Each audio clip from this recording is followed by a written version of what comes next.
Meus queridos irmãos, a obra do Espírito Santo em relação à salvação, em relação a reconciliar com Deus toda a sua criação, tem um caráter mundial.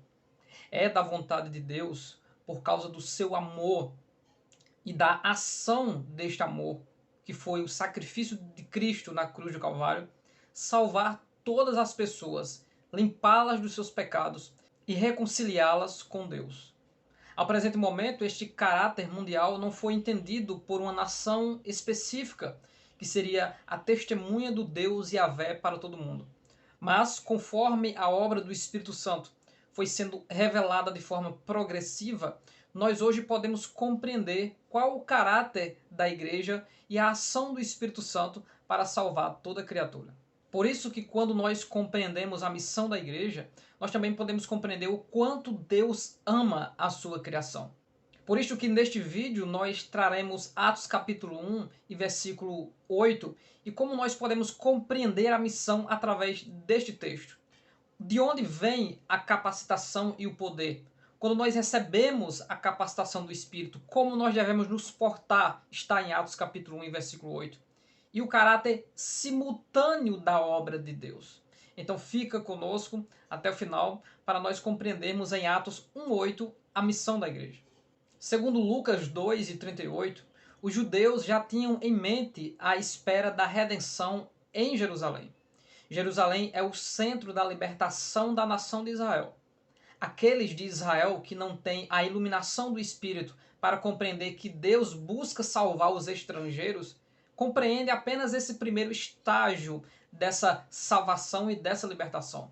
Porém, o plano de Deus, baseado no seu amor, é reger todas as nações. Em Abraão, ele disse que todas as famílias da terra seriam abençoadas. É por isso que a igreja agora estabelecida, porque tem a mensagem do reino, tem o sacrifício deste reino, tem a vitória do Messias, do rei, e agora o Espírito de Deus, tendo o seu Cristo, o seu Messias, exaltado à destra de Deus, dará condições a este grupo, a esta eclésia, a este grupo trazido para ouvir e para ser uma influência neste mundo. Dará condição agora de influenciar o mundo também com a mensagem de arrependei-vos, pois é chegado a vós o reino de Deus. Então o caráter da missão é centrífuga. Ela começa no início e é lançado para os lados com muita força pelo dunamis e pelo poder. Leiamos Atos capítulo 1 e versículo 8. Mas recebereis a virtude do Espírito Santo, que há de vir sobre vós, e ser-me-eis testemunhas, tanto em Jerusalém, como em toda a Judéia e Samaria, e até aos confins da terra. Esse texto ele é muito revelador sobre a missão da igreja, pois ele começa simplesmente dizendo que receberemos, a igreja vai receber a virtude. E diz de quem vem essa virtude? Recebereis a virtude do Espírito Santo que há de vir. Ou seja, a promessa do Pai que foi dada a Cristo pela vitória na cruz. O outro consolador prometido por Jesus no contexto do Evangelho de João.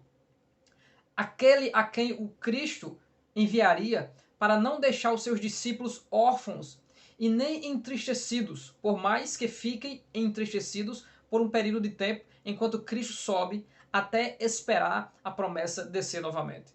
Essa mesma virtude do Espírito que há de vir capacitaria a igreja para ser testemunha, que vem do termo martíria, ou seja, confessar Cristo até o dia da sua morte.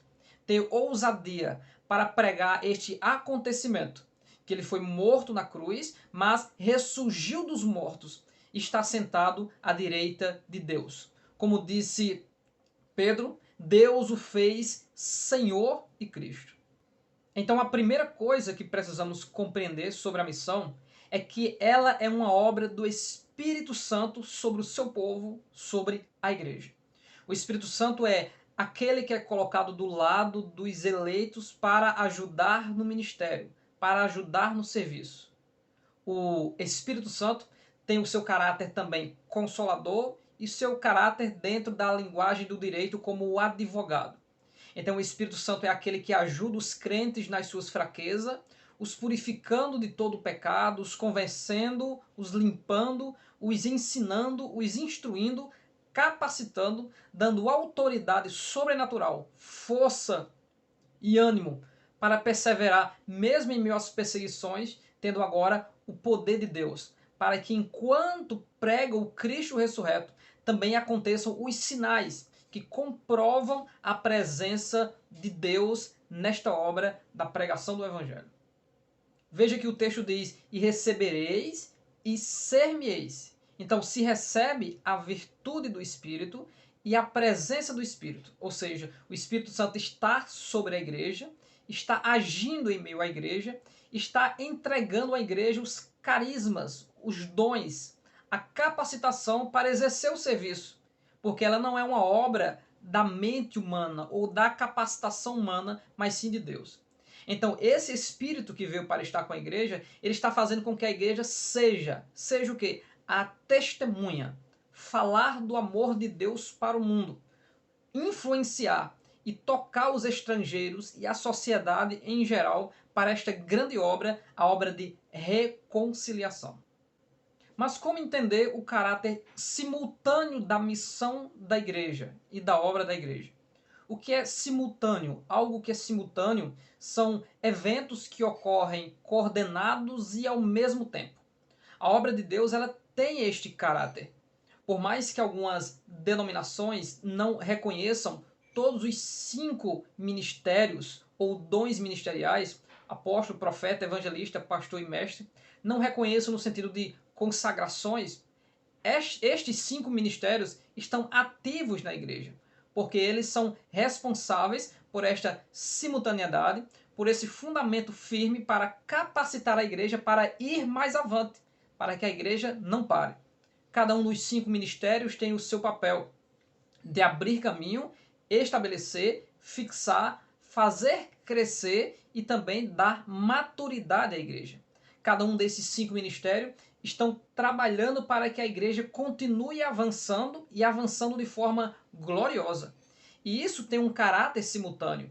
Enquanto o missionário ou o apóstolo abre caminho a regiões onde ninguém nunca ouviu a mensagem do evangelho, o profeta ou o pregador, aquele que consola a igreja com mensagens de Deus para fortalecer os salvos, está agindo através da pregação, da exortação e da consolação.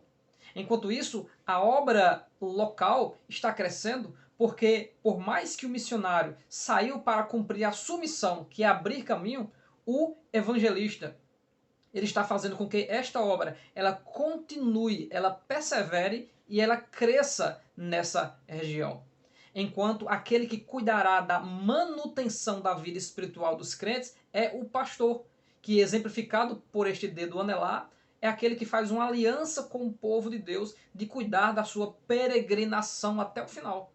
E se usarmos a analogia das mãos, o último dedo, que é aquele dedo mínimo que alcança regiões, que alcança lugares onde outros não alcançam, fala do mestre, fala do doutor, do professor e daquele que elucida questões bíblicas e teológicas para firmar o povo de Deus, protegendo o povo de Deus dos falsos profetas, dos falsos mestres e da heresia. Veja que a simultaneidade dos 5 ministérios fortalece a igreja e torna ela inabalável.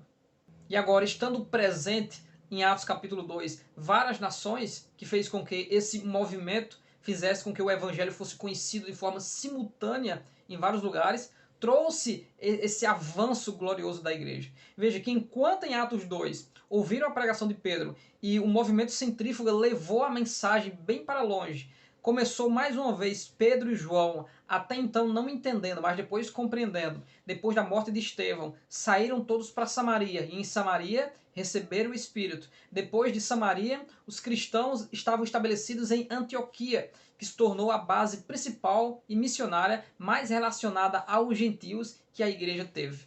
Porque sempre houve um cisma, porque tudo que nasce, sempre no início, é muito difícil. E para que os judeus compreendessem esse caráter gentílico e estrangeiro da mensagem de Deus, demorou muito. essa questão de quais práticas judaicas devem ser cumpridas ou não. Mas a igreja foi avançando, a igreja foi crescendo. E Deus foi levantando, ou melhor, o Espírito de Deus na igreja foi levantando os mestres e os doutores e os missionários para serem enviados cada vez mais para longe. Quando você considera o caráter simultâneo da missão da igreja, você não vai interpretar que fazer a missão é apenas ir a um lugar longínquo ou estrangeiro.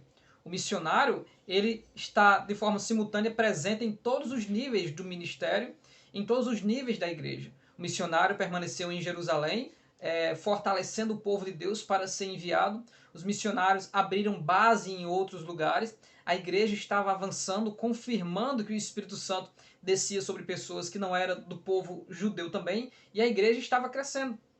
Ou seja, um sustenta o serviço do outro. E essa simultaneidade é um caráter glorioso da igreja. Quem faz a missão da igreja? Todos fazem a missão da igreja. Esse caráter simultâneo faz com que o mestre traga libertação, fundamento, maturidade e firmeza para o povo de Deus. Faz com que o missionário faça com que a mensagem vá mais além. E aqueles que permaneceram sejam fortalecidos pelos profetas, também pelos evangelistas, e tendo a sua vida cristã sendo cuidada através do pastor da igreja. Por isso que o texto diz, tanto em Jerusalém, como na Judéia e Samaria e até. Veja, tanto em Jerusalém, como na Judéia e Samaria e até. Esse caráter simultâneo é que traz o crescimento da igreja. Enquanto se prega, também se ensina, também cuida da vida espiritual, também visita os que estão entristecidos, também vai na necessidade de cada um, suprindo a necessidade. Também repreende os contradizentes, combate as heresias, se alegra fazendo obras diversas no meio do povo de Deus, porque o Espírito Santo é glorioso para cuidar do homem integral. Todos estamos envolvidos em uma única missão, que é reconciliar o homem com Deus. E existem níveis e departamentos dessa missão. E todos estamos envolvidos em uma missão só, que é levar a mensagem de Cristo para o mundo, manifestada através do seu amor. Porque Deus amou o mundo de uma tal maneira que deu o seu Filho unigênito, para que todo aquele que nele crê não pereça, mas tenha a vida eterna. E é por causa deste amor que a igreja está caminhando triunfante na presença do Senhor, com a ajuda do Espírito Santo, através dos dons dados pelo Espírito Santo, através da manifestação da pregação do Evangelho de Jesus Cristo. Deus está salvando milhares, milhões, bilhões de pessoas no mundo todo, porque as portas do inferno não conseguirão prevalecer ao avanço da igreja. Deus abençoe grandemente a sua vida, no nome de Jesus.